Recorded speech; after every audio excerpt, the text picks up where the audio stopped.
When it comes to inserting charts within your slide presentation, it's really easy. First of all, make sure that you watch a training video on how to insert slides and also how to change the layout of your slide. For example, the layout that I have is title and content. How do I know? Well, if you're not familiar with the fancy names that PowerPoint gives the slides, just think that this is the title text of the content below. Or when in doubt, you can always right click on the slide, come up to layout, hover over that. You see over to the right hand side, the only one that's highlighted or in orange is title and content. So that tells me that PowerPoint sees that that's the layout that's currently active or applied to the slide. Now I can change it to other types or even just blank. And that's fine because you can still insert a chart on a blank slide. The difference between the layout and something blank is this. The layout actually structures it so when you insert a chart or object or picture or something like that, it just doesn't plop it somewhere up at the top. It actually gives it structure and says, look, when I click off in a blank area, when you insert a chart or a table or any one of these objects here, it's going to keep it within this text box or about this range and at the lower part of the slide, not just plop it somewhere over the title. Gives it a nice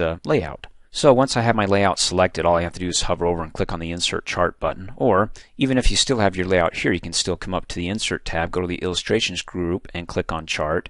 And the reason why they also have it up here because, like I said, not everybody will want to use the default layouts that they have. Maybe they want just a total slide dedicated to a chart and have it fill up the whole slide, in which case you probably don't want your title box up here. But I've got what I've got and I'm pleased with it. So when I click in the box here, I can go ahead and click on the Insert Chart button. Pulls up a little screen, says, okay, what kind of chart do you want?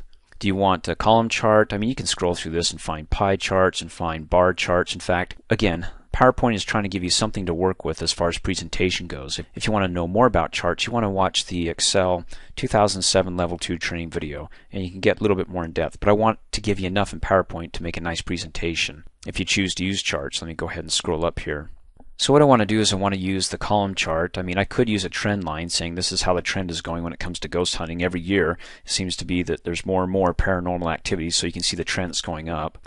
You can't get that same effect with the clustered column chart. So find the one that you like, go ahead and double click on it, and it'll do two things. First of all, it gives me just a plop, a generic chart here with generic categories, category 1, 2, 3, and 4, and you can say, look, this is going to be quarter 1, or this is going to be the year 2005, this next grouping is going to be 2006, 2007, and then over to the right hand side it's got the series, meaning everything that's in color here that's green is going to be one series, and that could be film, like where we caught ghosts, we caught them on film. So that series, everything in green, represents the ghosts that we caught on film. Maybe first quarter we caught a lot, second quarter not too many, or maybe the next year you can go by years, by months. I mean, whatever you want to set down for your categories.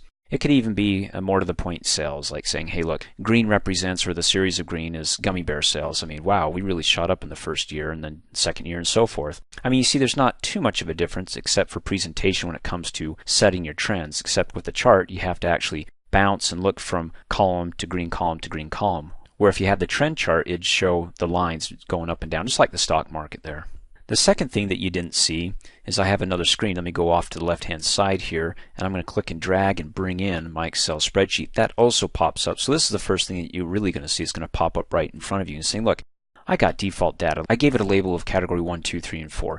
But what does it really mean to you on the chart? Again, I can minimize this down to the taskbar and say, well, category 1 means nothing to me, nor to the people I'm presenting when it comes to ghost and paranormal investigation details, so I need to make some changes. Keeping in mind of what I want. I mean, do I want this to be quarters? Do I want it to be months? Do I want it to be years? I mean, it doesn't even have to be a timeline. It can be something else. But for the sake of this, to give you at least something to chew on, we're going to go ahead and do that. So I'm going to click on the button down here, the Excel button, to maximize it. In fact, if I close out of it, I'm like, oh crud, I didn't mean to do that. As long as you have your chart selected, you're going to get its related contextual tabs, which includes the Design tab. So you can go ahead and set up the design of your chart, including the chart styles. You've got your Layout tab, and for the layout just means, hey, look, do you want to label your chart accordingly? Do you want a legend? Do you want some text labels and so forth? Plot, trend lines, and then you finally got your format where you can give it nice fancy colors. You don't have to go with the default colors that are here, and you can make some changes there. So first of all, I want to come back to the Design tab because I just lost my data and I want to bring it back up so I can make the changes so it'll reflect down here in the chart. So to do that, just come over here to the Data group, that being the operative word, click on Edit Data, and again I'll have to click and drag it over here because it popped up on my screen over to the left hand side that you can't see. Now let's go ahead and make some changes that are pertinent or make sense to my paranormal investigation. First of all, for my series, the colored bars were everything in green. My first series I want to say, look, for the year, and I want to go by years. For the year 2005, for ghosts that we caught on film, I'm going to type in film. That's going to be my first series. Going to hit the tab key, go to the second series, and say, well, this will be audio. What that means is that how many ghosts we caught on film, actually on film, how many we had EVPs, electronic voice phenomenon, where we didn't hear anything, or maybe we heard something. It wasn't anybody that we saw physically there in the room, yet the recorder picked up on it. And then maybe something like PE for personal experiences where we didn't catch it on film or audio, but we felt something. In any case, that's what I want to go with. And I can come over here and say, is it for this current year? Is it by months? Let me go 2005. 2006, and I'm hitting enter after I type in the years here, 2007, and hit enter. So it has some default numbers here that I don't want. It also has an extra category that I don't need. So when it comes to wanting more or less, or adding more years here, or adding less, I'll show you some changes. But for right now, let's see what it looks like. Let me go ahead and minimize this and come down here and look at my chart. See, it's updated. There's 2005, 2006. I mean, this gets really fun because when you come over here and you look at the film, on the vertical axis, what does 4 mean? I mean, is that 4 million that we caught on film? No. You can actually set the labels here and say, well, this is 4 means, 4,000, or actually literally means that we only caught 4. So I can look at this, make a presentation to all the investors or people who want to support funding for our Ghost Investigation Society or paranormal investigation. Say, look, we are catching ghosts, but in 2006 it doesn't seem like people were stressed, and when they have fear, they seem to attract more paranormal activity. And then the paranormal activity continues to go up the more people are stressed. So in any case, it gives me something to go on. But like I said, I don't want the category here. I want to get rid of that. I just want it for these 3 years, or maybe I want more years. So to go ahead and make those changes, again, I could close out of Excel. Let me maximize it by clicking on the tab. I can close out of it, and it's updated, but to go ahead and bring it back. In fact, you can click on the edit data, but what I like telling my students is when in doubt, if you don't know which tab it's on, because when I click off the chart, those tabs, those contextual tabs, the tabs that are related to what I have selected below, are gone. Click on the chart, they come back up, make your changes. But like I tell my students, when in doubt, go ahead and right click, and you can left click on edit the data. Again, it pops off on the left hand side of the screen that you can't see, and I bring it back up. So I want to get rid of this. There's 2 ways that you can do this to get rid of it. You can either come in here and delete it, click and drag and select it. And you want to watch my Excel training videos because there's a few basics that I want you to go over. You see how my pointer is a white cross, and when I move over to the border, it's a black 4-way arrow, or when I move it to the lower right hand corner, it becomes a black cross. Each one of those 3 options have different features. So to keep it short and simple, anytime you got a white cross, you're safe to click and drag. That means you're just selecting. Anytime you hover over the border and you click and drag, it actually moves it. I'm going to go ahead and hit undo. And anytime you hover over the lower right hand corner, it's the autofill handle, which probably means nothing to you, but when you click and drag, it automatically continues the series, filling it up. In any case, I'll go ahead and hit undo because I don't want that either. So in other words, be careful when you click and drag. When you click and drag, go, oops, I didn't mean to do that. Let me click and drag here. Whoops, I didn't mean to do that. I click and drag over here. See, it becomes a mess. Let me hit undo. So in any case, see the white cross, click and drag up and down, left and right to select the range. If you miss it, click off in a blank area, click and drag with the white cross again to select it, okay? Like I said, to get rid of this, you can click and drag and select it, hit the delete key on the keyboard, minimize this, and it's gone. That's fine. Let me go ahead and click on the Excel to bring it back up, and I'm going to go ahead and hit undo. Another thing you can do is, you notice this little blue box, this outline around here? It is a blue box here. Anything within the blue box you have is going to show. Let me click off over here, and you can see that little corner here, that blue little, looks like a little tick mark. Just hover over it. When you hover over it, your pointer turns into a 2-way black arrow. If you click and hold the left mouse button down, you drag up, or you drag down, you can see that you can include more or less. And you can't drag diagonally. You can either go up or down or left or right. So in other words, if you want to include down and to the right, first you'll have to go down and then let go, and then you'll have to hover over it and click and drag and go to the right again to include more, as it were. I'm going to hit undo a couple of times and just go ahead and click and drag it up. So I still have my text here because the data is still important to me, because maybe I have data for 2008 and I only got, let's say maybe for the first couple of quarters. Maybe I just have film, but I haven't gotten the audio results in yet, so maybe I just have 0. Hit the tab key, 0 there, hit enter.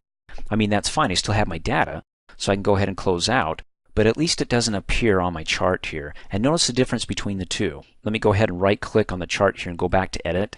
If I go ahead and I move the box, the focus of the box in, so upwards, but leave my data here, you notice on the chart when I minimize this, it actually fit. All the data that's left fits the whole chart, whereas before, when I maximize this and I click and drag this down and I go ahead and delete that so it's not there, and I minimize it, it scrunches everything over to the left and it doesn't completely fill the chart. It's like something's missing. My choice is to go ahead and just let me undo that and just don't include it. Leave the data there for later use and click and drag that little tick mark so the blue line is just covering around the data that you want shown on your chart. And these are default numbers. You can come in here and change the numbers and say 2005, maybe we got 12 on film, and then as we continue on throughout the years, time speeding up, and boy, people seem to be a little bit more nervous, fear, they're attracting more paranormal activity and all that stuff. So 25, maybe 35, 34. Audio, in any case, you see how you make the changes, right? And then when you're finished, you can close out of here, but I'm going to minimize it. Because there's so much data to work with here, there's such a larger amount that we caught on film and not on audio, that the plot area has to expand. So now instead of just 1, 2, 3, and 4, or 5, it's gone all the way up to 40. It's got to allow a little bit of room for the highest plot point or the highest value within my data. That's why all these other guys are, look so tiny, because really, we didn't catch that much. When you hover over it, you can see that the value is 2.4 and this one's 2. Okay, so congratulations, we got the basics of how to go ahead and insert a chart and make some simple changes, right? So let me maximize Excel here, and I'm going to undo this a little bit. So because proportionally, really, what we catch on film is just a lot less than what we catch on audio. We actually catch a lot more on audio go, so maybe that's going to increase by 12, maybe something like 22, and maybe back down to 19.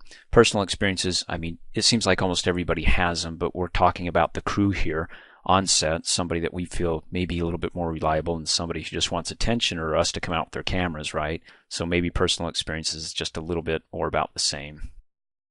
And I'm happy with that. I'll go ahead and close out, and that's what it looks like.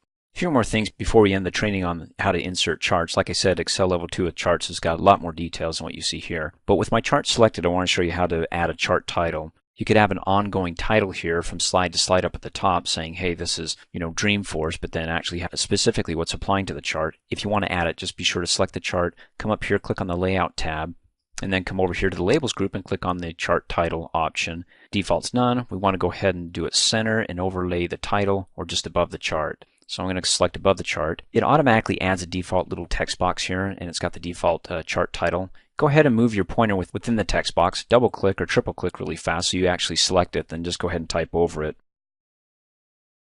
And then when you're finished typing, just go ahead and click off in a blank area. And that could be the title of your chart. Like I said, you can leave it up there, come back to Labels group, click on it, and just do an overlay here. It bumps the chart up so it's actually just right on top of almost your tallest column here, and that's fine, but I'm going to go ahead and hit undo and leave it as is because that looks a little bit more professional. Next is the legend, and the legend's over here to identify what color belongs to what. So when it comes to paranormal experiences that we've captured on film, well, green represents film and pink represents audio. So when it comes to overall experiences and capturing things, audio is the highest. Of course, you'd think that personal experiences would also include that on audio, but nonetheless, I can make changes later. So for the legend, I have a couple options. Come up here to the Layout tab in the Labels group, click on the Legend button, and then say you could have none or show it at the top. And if you notice, I don't know if you can see it, but when I look at the little icon over here, wherever the orange is at, that's basically where it's going to plop that legend. Right now it's on the right-hand side, right? And that's the default. That's what's selected. I can put it at the top. There's my legend at the top. Click on the drop-down arrow again, and there's quite a bit to choose from.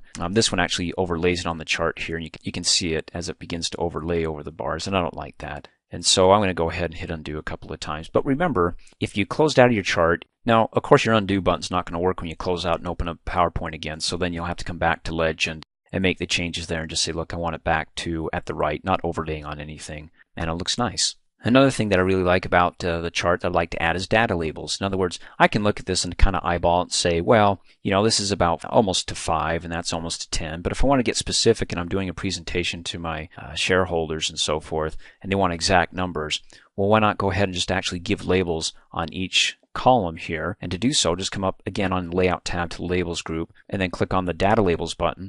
Well, right now it's none, but you could say you can center the labels within the actual columns here, and there they are, 4.3, and to me that looks a little bit better. So again, you can change the data labels, go inside, outside end, so at the top of each end here, which is okay, but I prefer them inside. So I'll go ahead and hit undo. So the other thing we have is axis title labels. So for down here, I mean, it's obvious, isn't it? I mean, it's year, the axis. I mean, we can actually put a label and just call it years. And then over here, it might be more beneficial to label the vertical axis. I mean, these numbers could represent thousands or millions. So to make changes to your titles for vertical and horizontal axes here, come up here to the labels group, click on the axis titles, and let's say is it going to be our horizontal or is it going to be our vertical? Horizontal is fine. I mean, to me, that's obvious, but I can come down to the vertical and you can see where you want to plop it. You can have the title on the left-hand side. Again, I don't know if you can see it, but it's on the left-hand side of the chart that's vertical, or you can do it horizontal. I think vertical is going to look best, so I'm going to click on that, and there's the axis title. Again, you're going to have to come in here and double-click real fast or triple-click to select everything within there, because I don't want it called axis title. We could say this is actually in the thousands, and then click off in the blank area when I'm done. Thanks for watching. Hey, as a quick reminder, if you like my video, please give it a thumbs up. You can also click on me and subscribe to my channel, get notified of the latest videos, and for only $2 a month, you can have access to all my Microsoft Office training videos.